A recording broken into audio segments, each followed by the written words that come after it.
My mother grew up on a farm in Southern California, and I used to work on that farm every summer for years. And as a family, we'd go down there and spend quite a bit of time down there.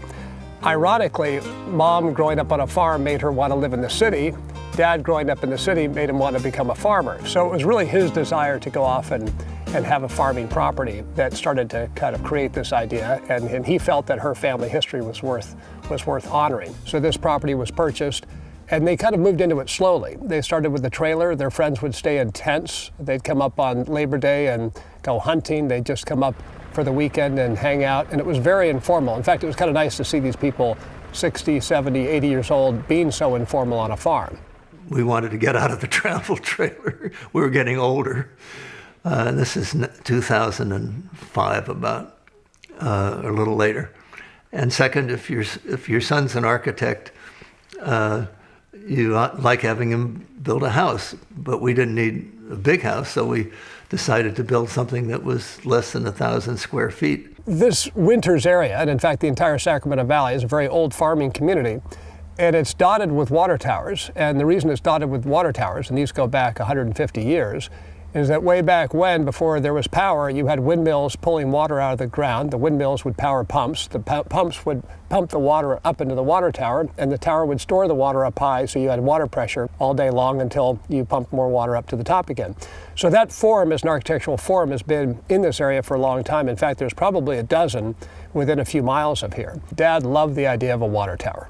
He came up with that idea from the first day of thinking about the house, and he never let that idea go. And then it was a matter of kind of colliding the chicken shack form nicely with the water tower. We did that in the terrace area. We also used the slanted walls of the water tower and the roof of the shack form to create some interesting geometric shapes. We were not after a rustic concept. It is a little bit rustic on the outside. It's really not at all rustic on the inside. On the inside, it's done with very clean plywood details, no open beams, almost like the interior of a boat, very sleek. And that was a reinterpretation of the idea of a farmhouse, in that it's not full of bric and brac and funny details on the inside. It's really very clean and spare. Part of that so that you look through this very clean space and see the view outside, which is a wonderful view of the crops and then the hills behind. The great thing for us has been that with the water tower, we have this circular staircase that goes up, and so you can go up there and look out at your land and have a beer. And we just didn't think we needed a lot of space. As it turned out, the house became so popular with the children and all that, so finally, when we had some more money, since the price of tomatoes went up, we were able to build a little guest house of 600 square feet.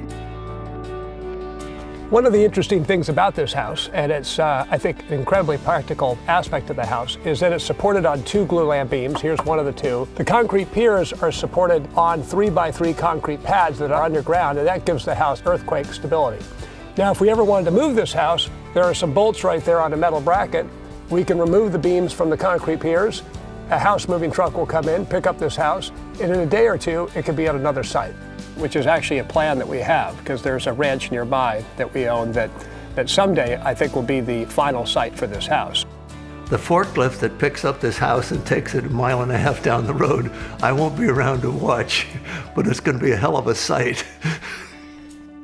I think it works great, and I love the fact that we're not part of this McMansion craze where people go up to the Napa Valley and they build a 15,000 square foot house because they want to. That's not what we're after at all. This is really about simple living. It's not about bringing the city to the farm. It's about leaving the city behind and really having just farm.